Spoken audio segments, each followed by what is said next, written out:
Allô, puis bienvenue à notre break session de IDCT. IDCT, c'est comme le TED Talk du Canada où est-ce qu'il y a comme des douzaines puis des douzaines de personnes qui donnent des petites conférences de 15 minutes de tous les sujets qui sont en train de changer le monde. Fait que là, on vient de faire la première avant-midi de 3 journées. Oui, effectivement. Puis déjà, c'était quand même très intense. Il y en a toujours, tu sais, c'est sûr que ça va tellement dans des sujets diversifiés, là, des technologies à l'art, à la danse. On a eu une séance de belly dancing tantôt. De n'importe quoi que c'est pas tous les sujets qui sont aussi intéressants, mais j'étais vraiment impressionné de plusieurs sujets qui étaient vraiment incluant un que dès qu'il a nommé le titre, j'étais comme OK, Fred, il est en train de fantasmer vraiment.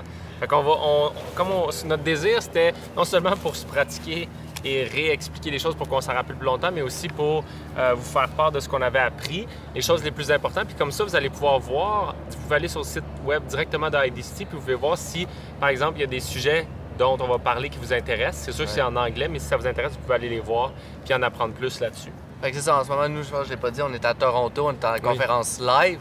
Ouais. Mais la conférence est diffusée en live sur Internet. Vous pouvez la trouver vraiment facilement si vous tapez IDCT Live Streaming.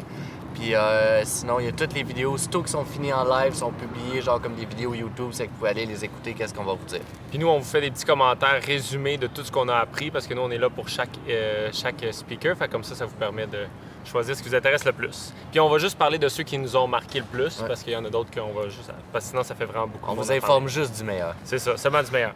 Fait que ce matin, dans le fond, ça a commencé, dans les meilleurs, il y avait Dave Farrow qui, lui, est il y a 2 records Guinness de la capacité à retenir le plus d'informations, dans le fond, le plus de chiffres ou de couleurs ou de n'importe quoi de suite, comme des jeux de cartes et des choses comme ça.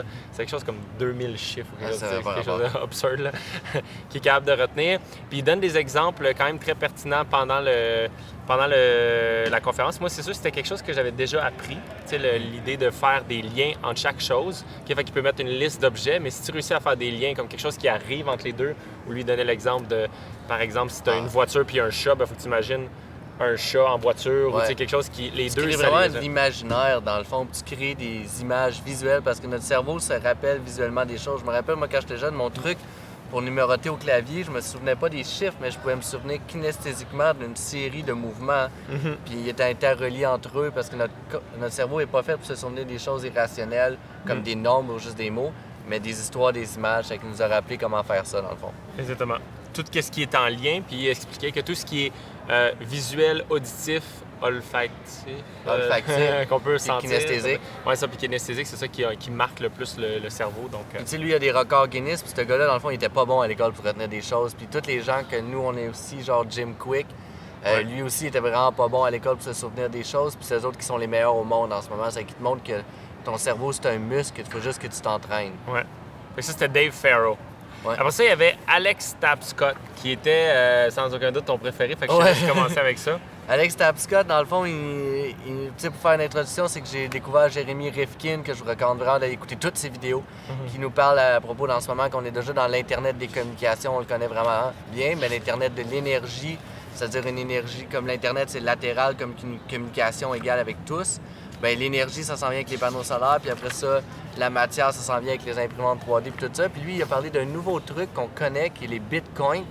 Mais dans le fond, il nous explique comment c'est un blockchain, c'est-à-dire que le nouveau truc, dans le fond, que j'ai comme une percée de compréhension, c'est que c'était plus juste un Internet d'information comme qu'il y a sur Internet, mais c'est un Internet de valeur. Puis comment est-ce que tu peux avoir de la valeur sur Internet? Parce que de l'information, c'est que j'ai un fichier informatique, genre un MP3 de musique. J'en fais une copie, je te le partage, c'est cool, on a fait une copie des deux choses, c'est vraiment le fun. Mais si j'ai 20$, puis je fais genre une copie de mon 20$, puis je te passe une copie, puis je fais une autre copie de ce même 20$-là, puis je le passe à Annie, ben là, Annie qui est derrière la caméra. Là, ça marche plus du tout parce qu'il n'y a plus de valeur. Le valeur n'a plus de valeur. Fait que là, comment on peut faire confiance à ça? Fait qu'il nous a expliqué dans le fond comment il y a un gros système qui a été créé puis qui a été développé par le gars anonyme qui est parti de Bitcoin. Que dans le fond, à la place d'avoir... Parce qu'avant, la façon qu'on faisait ça, dans le fond, c'était une banque. C'est un tiers parti qui confirme, dans le fond, la valeur de l'échange. Fait que si je veux donner de l'argent à Francis, ben ou j'achète le meilleur cours des co-constructions au monde, mais je passe par la banque avant que lui reçoive parce que c'est comme lui notre lien de confiance. Puis ça, c'est un point super important que je pense qu'il faut juste emphaser, c'est que dans l'histoire de l'humanité, il y a toujours eu un middleman, c'est ça qu'il expliquait. Soit c'est une banque, soit c'est un gouvernement où il y a quelque chose, un roi, ou dans l'histoire, ça l'a changé. Mais il y avait toujours quelqu'un en haut qui était le contrôleur de l'argent, puis on devait passer par lui pour en avoir ou pour en échanger ou tout ça. Tandis que ce que tu dis là, en ce moment, c'est plus vertical, c'est rendu horizontal, c'est-à-dire que tout le monde qui a un ordinateur partage une partie de sa capacité de calcul d'ordinateur pour prouver que chaque argent qu'on s'échange, c'est la bonne. Puis comment c'est fait pour que chaque dollar, c'est que le premier Bitcoin, bien, il est numéroté 0,1, puis le deuxième, il est 0,2. Puis tout est gardé dans un historique avec, dans le fond, à quel moment il a été imprimé puis créé.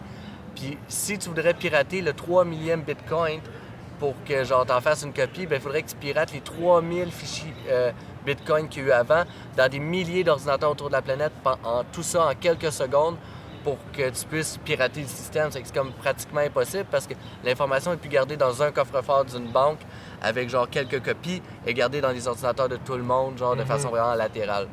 Puis ça, c'est fascinant parce que ça change vraiment. Tu sais, moi, j'avoue que l'ère des solutions, le but, c'est toujours de trouver une solution à chaque domaine. Puis un de ceux que j'avais jamais pensé à une solution parce que c'était tout le système économique comme qui est.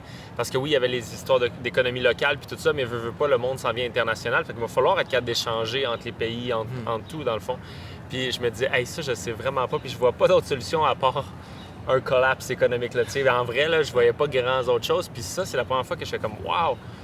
Effectivement, ça semble être parce que, tu sais, on sait que historiquement, lorsqu'on décolle la valeur de l'argent d'une valeur physique comme l'or, nous c'était l'or avant jusqu'à des années 70, historiquement, il y a eu des collapses énormément lorsque les sociétés ont fait ces choix-là. Et puis là, moi j'avais l'impression que ça s'en allait vers ça, effectivement, mais j'ai l'impression que cette avancée technologique-là, puis cette nouvelle idée-là, peut amener un nouveau système économique. Fait qu'on ne sait pas exactement ce que ça va donner, mais c'est vraiment intéressant de voir. Ça a déjà commencé. Oui, c'est que là, on passe de l'Internet de l'information à l'Internet de la valeur. Ils sont en train de faire ça pour l'argent, mais aussi il y a des pays qui font ça pour les propriétés terriennes, pour la terre, puis plein d'autres choses comme ça. Fait que ça, c'était bref, mais il s'appelle Alex Tapscott. Peut-être un de nos préférés, là, à part le plus tard dans les Newco. Fait que ça, c'est un des préférés. Si ça vous tente d'aller le voir, Alex Tapscott. La technologie, dans le fond, de garder l'historique avec le stamp pour que chaque l'information, ça s'appelle blockchain. Puis son livre s'appelle Blockchain Revolution. Fait que je vous recommande vraiment d'aller voir. Moi, je vais acheter l'audiobook puis je vais écouter ça. Super. Après ça, un autre dont on avait parlé, on a parlé un petit peu avec, je crois que c'était Brendan Quinn de Space Elevator. C'était Space Elevator. Fait que ça fait quelques fois, à chaque fois qu'on vient à Disney, il y a quelqu'un qui présente cette idée-là. Fred, c'est un sceptique. Je suis un sceptique, moi aussi. C'est sûr qu'il estime le coût de ça à peu près à 5 milliards de dollars. Le Space Elevator, dans le fond, le concept, c'est que la Terre, elle tourne sur elle-même, puis on pourrait créer une corde avec une grosse roche au bout qui serait une plateforme spatiale, puis tandis que la Terre tourne vite, bien, ça lancerait la plateforme spatiale en orbite, puis elle resterait là. Puis on n'aurait plus besoin de faire décoller une fusée à chaque fois pour aller dans l'espace, mais ça serait juste un ascenseur, ce qui est énergétiquement beaucoup plus efficace. C'est ça, fait que c'est littéralement Space Elevator, là, c'est un ascenseur pour aller dans l'espace, puis qu'une fois qu'on est rendu là, on n'a plus besoin de toute l'énergie que ça prend pour sortir de l'atmosphère. On peut juste, comme si c'était un aéroport, sur le top de l'ascenseur, puis on va où est-ce qu'on veut. Fait que ça reste dans les projets, mais il y a plusieurs grosses recherches, il y a plusieurs grosses compagnie ou université qui travaille là-dessus présentement. C'est la deuxième que je vois qui présente à IDCT. Fait que c'est quand même intéressant de voir ça. Il y a vraiment quelque chose de cool, mais qu'on réussit à le faire, mais les idées sont pas encore béton. Non, c'est ça. C'est pas après ça, il y avait Brandon Lim qui parlait des electric cars, mais electric highway, excuse-moi. En fait, son concept, c'est que les autos, en ce moment, la raison pourquoi ils coûtent cher électriques et on ne réussit pas à les avoir, c'est parce qu'on a low range, on n'est pas capable d'aller loin avec les autos électriques. Pour y aller loin, il faut des grosses batteries puis ça coûte cher. Fait que lui, il proposait qu'on charge les autos électriques en mouvement avec un système de charge qui soit sous le béton ou sous l'asphalte.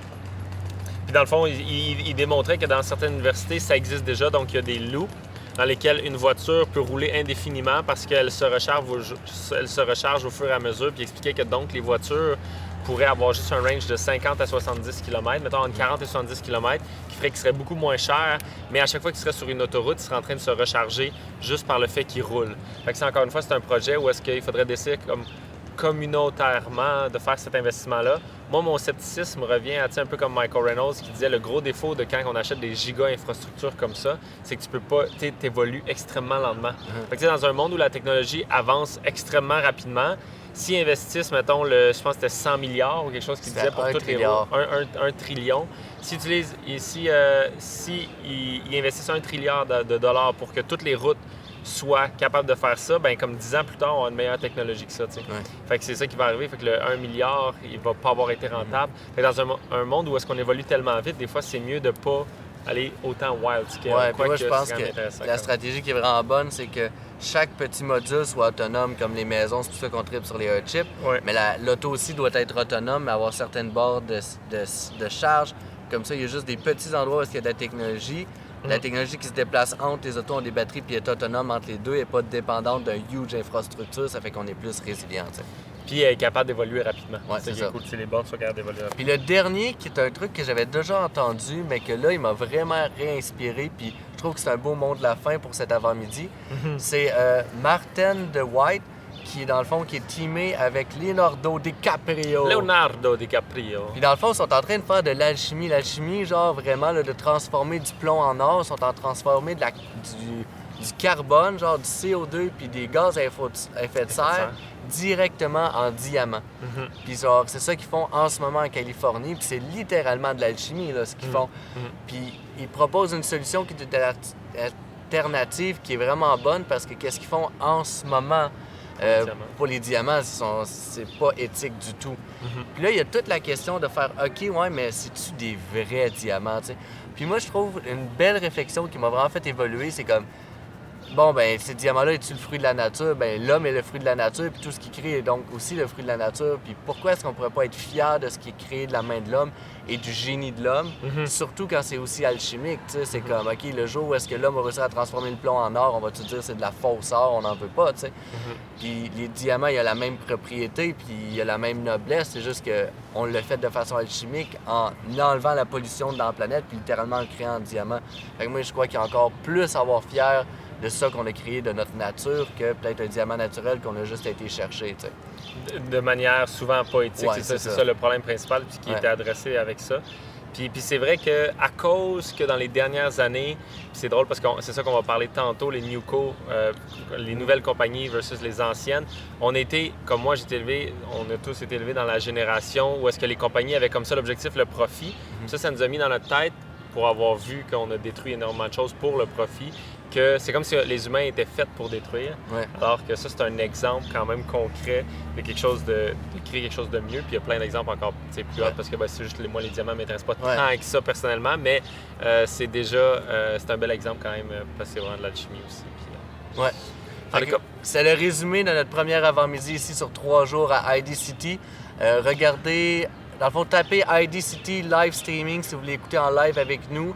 C'est en anglais. Sinon aussi, tous les gens qu'on vous a parlé sont directs sur leur site web. Vous pouvez écouter leurs conférences. Puis ce soir, on vous fait un petit résumé. Là, cet après-midi, c'est justement les nouvelles compagnies. Puis ça, c'est extrêmement inspirant parce que c'est, bien entendu, vous le savez, nos compagnies font partie de ceux-là. Puis time to change the world. Ouais!